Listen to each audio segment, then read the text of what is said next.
conscience kills the legal contract. Great subject matter. Why would that be what I wrote on the board there?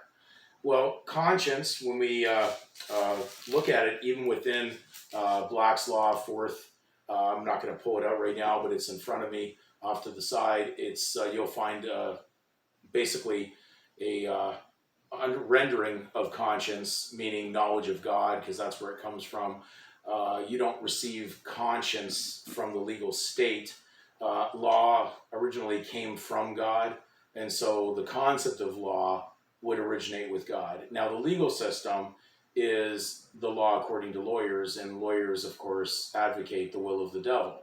So they advocate legal fiction, fiction's a lie, so that's something opposite to truth or what God stands for. Therefore, when you operate in the legal, you're already operating in something that is unconscionable, because no one would sign a contract to become an alienable thing or object being used as a tool to rob your unalienable position from God if you had not been deceived. So the only reason people have signed on to this is through legal inducement, which sources at the lawyers who actually advocate your right to do something wrong.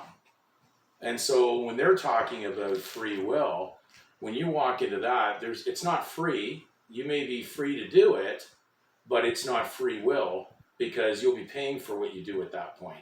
Even your legal will that you sign at that point, operating in that society, is actually going to cost you with the lawyers. So the whole concept here of conscience kills the contract, it's only you that can end the contract. Because if you're operating in something that is fictitious, which is what the whole legal system is about, it's an absolute, legal, fabricated, make-believe lie. It has nothing to do with reality.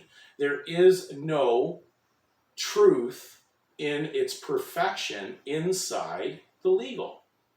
The legal operates on 100% inducement to commit a fraud and to surety it. So once you've consented into that, there's either two paths or thoughts could come to mind here on this. Did you consent because you knew, or were you deceived? Now, I would have to say that the reasoning audience would not sign on to a fraud willfully. They would have most likely been induced into it, and therefore I would hope that the majority that are listening to these videos realize that only good moral conscience would have to come in order to end such a contract. You can't be made into a legal fiction, and you cannot be made to consent to being known as a legal fiction. So therefore, we're pointing so heavily to conscience.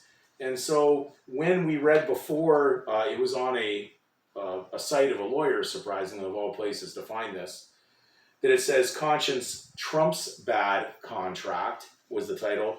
The law has a conscience. So if you sign a contract that's really bad, I would say having a legal fictitious title that is not yours and putting property into it and your labor and time and efforts, and it's never yours in the sense you've actually entered into a really bad and unfair and dumb contract.